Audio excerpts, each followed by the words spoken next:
Hi everyone, Robert Skidelsky joined us today, a professor emeritus of political economy, an author, and also member of the House of Lords of the United Kingdom. So it's a great privilege to speak with you. I've read your stuff, I've seen your interviews, so it's wonderful to finally speak with you. Good to be good to be on your program. Well, I wanted to start off with the British policies towards Ukraine because well, much of Europe has been quite hostile to diplomacy and indeed seem to favor like seemingly going for victory. But this has been going on now for more than 3 years, and I was wondering how you're reading the situation in Britain. What is the aversion to pursuing a diplomatic path, and why do we seem so convinced that this war has to be won? Well, I mean, that's an excellent point. It was right from the beginning. It was glory to Ukraine, and there's got to be a Ukrainian victory, and there's no talking or no peace negotiations possible except on Ukrainian terms. And I think that has been remains the view. I mean, I think they've abandoned the talk of victory, but it's the peace has got to be on Ukrainian terms, and therefore I think they're actually well, and by Ukrainian terms, that necessarily means, I think, terms unacceptable to Russia. So they know that there's some agreement about something, but basically unacceptable to Russia. So by taking up that position, what they're saying is we don't want this war to end. And what they're actually doing is to put obstructions in the way of the Trump Putin efforts to end the war by an agreement between Russia and America. I mean, I think that's the game going on at the moment. They're sort of obstructing the peace talks, because they don't actually want the war to end except on Ukrainian terms. Well, I've seen a lot of these narratives and how they I guess have a very unfortunate outcome. That is, before the Russian invasion, when we say no security guarantees, kind of left the military as the preferable options for the Russians. And also when we say we won't have peace before the Russians pull out, it effectively means there won't be any peace. And same as when we promise, that they will get NATO membership after the war, we're signaling to the Russian that well, they have to annex all the territories, which you don't want to end up in the hands of NATO. So Yeah. I think a lot of what we say sounds good, but it ends up with terrible consequences. But do you see this as a deliberate strategy, though, to prolong the war? You never really know how much is deliberate and how much is stupidity. I mean, it's often hard to distinguish that. There is a narrative, and people are used to it. They learn it by heart, and therefore, when the actual events go in a different direction, they don't quite know how to change their narrative, and they go on really like you know hens with their heads cut off. They go on doing the same thing. And so it's a mixture of the two. But undoubtedly, I mean, think of this one thing, the idea of the coalition of the willing sending troops from Britain, France, maybe Poland, but anyway, some other Scandinavian countries maybe, to police the ceasefire when Russia has endlessly said we don't want NATO anywhere near Ukraine. Now, that's set up to be rejected, isn't it? I mean, I can't believe that they intended that seriously. Were they deliberately intending to sabotage the talks, or were they desperately trying to make Europe relevant to what was going on without quite abandoning their previous positions? It's hard to know what goes on in their mind. Again, we must intensify sanctions. We must seize the frozen Russian assets, which Britain and France want to do. It's being resisted by one or two others. That 200 billion of assets. Now, those are acts of war. They're not acts of diplomacy. So, what do you make of it? You make your choice. I think it's deliberate. I think it's a deliberate attempt to sabotage any possibility that American-Russian negotiations might be successful.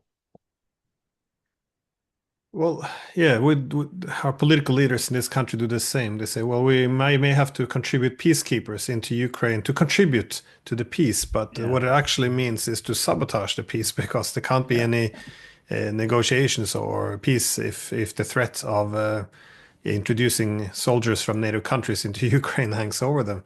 The Well, words people use are terribly important. I mean, one's got to get behind them.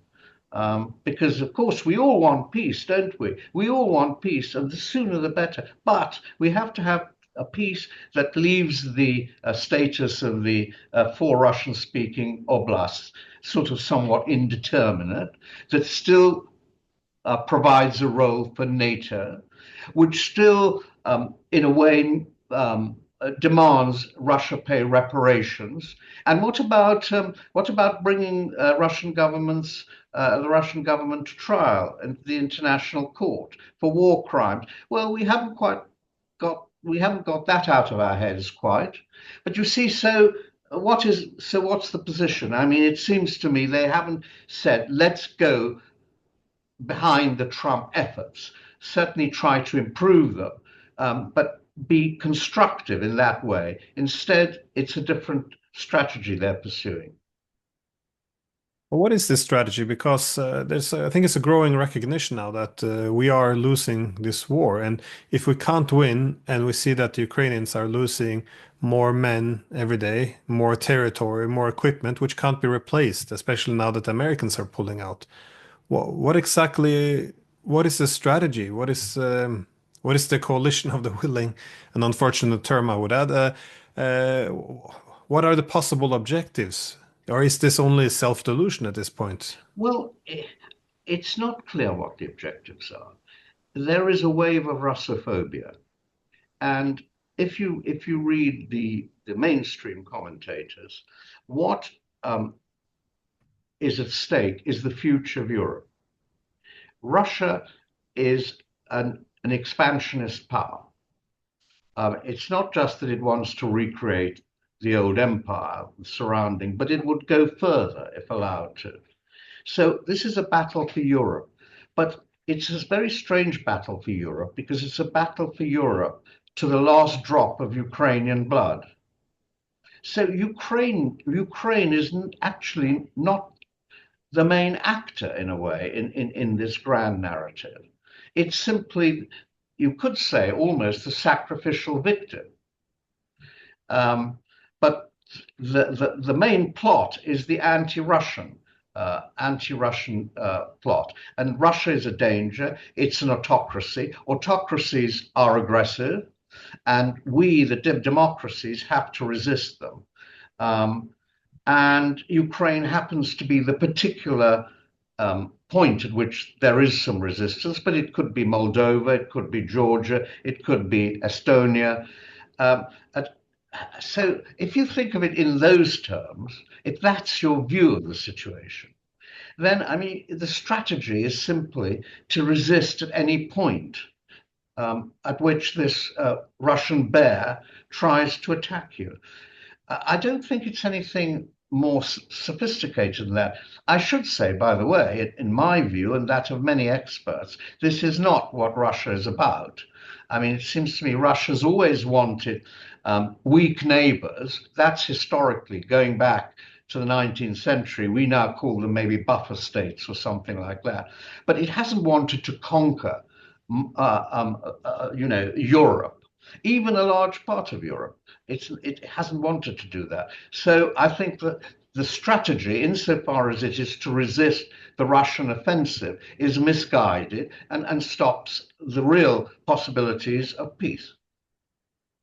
Was Walter Lippmann famously wrote a century ago on propaganda that in terms of presenting the world as a struggle between good and evil, he said it had a positive effect of mobilizing the public or getting their consent for war. But he said the disadvantage was it becomes impossible to reach a workable peace. Because if Yeah. you think you're in in a struggle of good versus evil, I guess compromise becomes appeasement, which sounds very much like the way we speak today. Yeah, and that, of course, is one of the weaknesses of democracy. Once democracies, once they accept a certain kind of narrative, it becomes a moral crusade, and it's very hard to stop them. Here's a nice quote, if I may give you, from 1836. 1836, John Stuart Mill claimed in an essay that the government had become smitten with the epidemic disease of Russophobia, an irrational panic that had triggered an unnecessary increase in defense spending. So this is how it goes. You have the Russophobia. They're about to come. Therefore, that enables you to get higher defense spending through your government, through Parliament in this case, and all the left and the right can unite on this thing. There is this external menace. We have to spend more on defense. Therefore, and on that point, left and right can be in complete agreement because it's a national security issue. One of my ideas is that we're going to have what's now called military Keynesianism. Military Keynesianism coming to Western Europe as they loosen the fiscal rules in order. They've already done that in Germany in order to expand defensively. To meet what? To meet what? The threat of Russia. Well, in the 1830s, you also had Richard Cobden in Britain who released the pamphlet of Russophobia. And that was the same morning that, Yeah. yes, we have legitimate security concerns about Russia, but he said this rampant, irrational fear and hatred of Russia that this led to misspending and also, yeah, policies which weren't ideal. In other words, bad for Britain. Yeah. But I these mean, days he would be absolutely. called a puppet of Putin, perhaps. So, Yeah. But you see, also in the Cold War, there was the same. There was also Russia being the big enemy, wanting to conquer Europe and dominate the world in some way. But in fact, a lot of the recent work on the Cold War has said this wasn't actually Stalin's intention. He wanted big buffers, but he wasn't actually interested in taking over the rest of Germany, France, Italy, Britain, and so on. And so again, what you had was this argument for military spending based on the Russian threat, and it led even Eisenhower in 1961 to warn against the military-industrial complex that was, seizing, having much too much influence on policy. so what are the sources of why did this war start, and what is the reason? Yeah, what has triggered this war, and also what are the Russian objectives? Well, it, I think Russia, ever since the fall of Soviet Union, Russia has objected to the eastward expansion of NATO. I think that's been a consistent line. And they say that Gorbachev was promised not 1 inch further east when he agreed to the reunification of Germany. I think all that's pretty well established. Um, but why um, did they finally take military action? By the way, I think the military operation was profoundly misguided on Putin's part. It was miscalculated. I think they thought they could win or get their objectives very, very quickly before any real global repercussions needed to be worried about. I think that was wrong. They underestimated the extent of Ukrainian resistance. So it was miscalculated, and they also got, as one result of it was, 2 extra members of NATO. So the policy wasn't right, but what started it, I think, what brought it to the moment of invasion were the events of 2014 in Ukraine. I think the Russians had always, up till then, from 1990 to 2014, basically been able to manipulate Ukrainian domestic politics so that it was a weak neighbor. It was a weak neighbor. And then you had this Maidan uprising in 2014. Was that a genuine popular uprising against Poroshenko, who was the president at the time, or was it a CI manipulated event? And the Russians, of course, believe it was entirely a CI manipulated event, that it was part of NATO's eastward expansion. You get rid of any pro-Russian forces within Ukraine, and then Ukraine simply joins NATO at some point in the future. I think that's the Russian interpretation of what was happening. And so that led to the first attack, which was the siege of Crimea in 2014. But then later on, what the Russians saw as Zelensky's refusal to implement Minsk II, which was to set up a proper self-governing arrangements for the four Russian provinces, and his rejection of that. And it seems, in their view, his attempt to de-Russianize those bits. That then led to the actual invasion. I think there's something in the Russian narrative. I mean, why shouldn't there be? I mean, the Russians wanted to Russianize Ukraine in all the times they were there. And now Ukraine wants to Ukrainianize Ukraine. And I don't think you have to postulate that these are Nazis, which I think is, a rather unprepossessing and unplausible line. But they want to create a Ukrainian Ukraine. And there happen to be quite a lot of Russians there. So either the Russians go somewhere into Russia, or Ukrainians try to, make them into Ukrainians. And so I think that was the origins of the thing. I don't think it was any idea. I don't think behind it was a serious attempt to restore the Russian Empire or restore Soviet Union. And these were ideas. Yeah, if the opportunities are there, we might think of doing that. But it wasn't a project. I think the project was to stop NATO in Ukraine. Yeah, well, it's until 2014. This is when only 20% of Ukrainians wanted to join NATO, and indeed, for the Ukrainian security services, their main partner was Russia. And we saw also among the polling that if the Ukrainians had to choose a foreign partner, then Russia was the favored one. However, a year ago, the New York Times they published an article which they wrote that on the first day after the toppling of Yanukovych, the new intelligence chief of Ukraine, which walked into office, the first thing he did was to pick up a phone to call CIA and MI6 to form a trilateral partnership against Russia. So it seems, and it also confirmed that this was to a large extent what triggered or created very deep concerns in Russia, that this was not merely us aspiring to advance the democracy of Ukraine, or Yeah.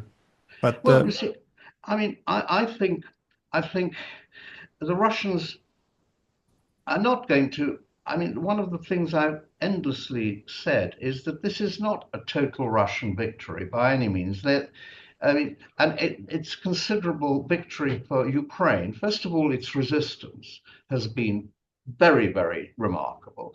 And secondly, it's turned most of Ukraine anti-Russian. I mean, yeah. this, you say you report the earlier finding that they saw Russian as a partner. But if you bomb a country to smithereens for 3 years, they're not going to regard you as a friend. Of course not. I mean, and so what Russia has actually achieved is the creation of a properly independent Ukraine. And we should actually recognize that when we say, oh, we mustn't let Russia get away with it. Russia hasn't got away with it.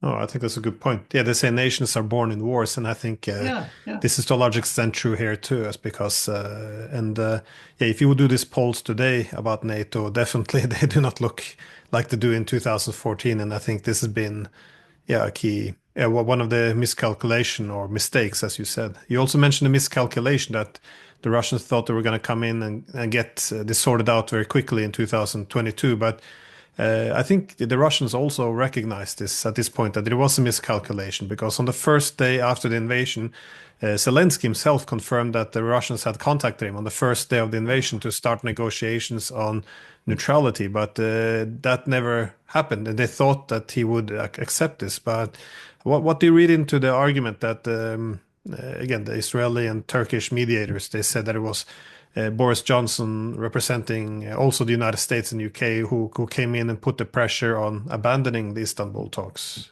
I think there's a lot in that. I don't know how. There were some issues still to be negotiated, but the negotiations at Ankara had reached a point when they would have gone up to right to the top to sort out final details if that was possible.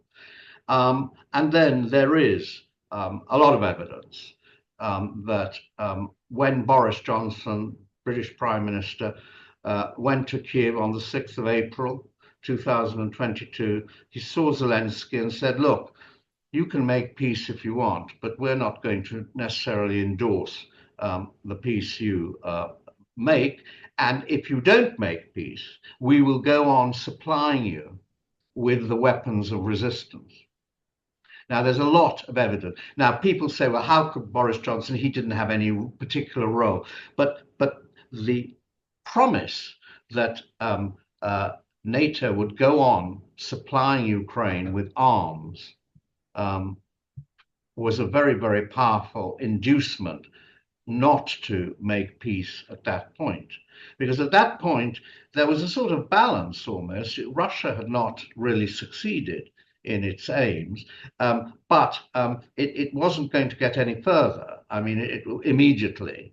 And so there was a chance, there was a point of balance in the military situation, that moment then, when you could have think when they might have talked. Then that balance disappeared after that. The Ukrainians then started to gain ground, they lost interest. And then of course, again, the peace idea started again in 2024 because of the stalemate on the battlefield. When peace is hot and cold, depends enormously on what's going on the ground and who thinks they're getting a better deal. And I'm sure the Russians are delaying the peace process now, a little bit, not too much, in order to get as much ground as they can, more ground as they can before the ceasefire is signed. I think you're probably very right on this, but also I think this is the narrative when we say that supplying the weapons is the pro-Ukrainian, the supportive things to do. I think it's and opposing it then would be de facto taking the side of Russia. But I think people miss the fact that supplying the weapons was exactly had the purpose of avoiding a diplomatic settlement. And given that we now see the utter destruction, the devastation that has been laid upon Ukraine, it's yeah, I tend to challenge the whole idea that this was pro-Ukrainian to begin with. This was been devastating as opposed to what they could have achieved in a negotiation in Istanbul, of course, which the Russians would have pulled back in return for neutrality.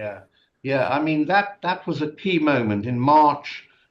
February, March 2022. I've written about it and called it the lost peace, and I think a lot of people agree with that view that there was a missed opportunity there. And now, I mean, why at this point say, look, at the moment when diplomacy is possible again, why say let's freeze 200, not freeze, but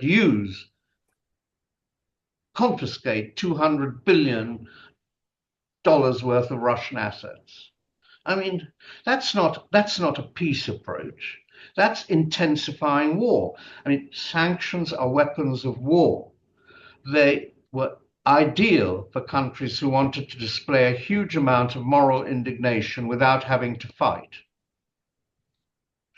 But all the evidence is that they haven't worked. They very rarely worked unless it's in conjunction with actual fighting.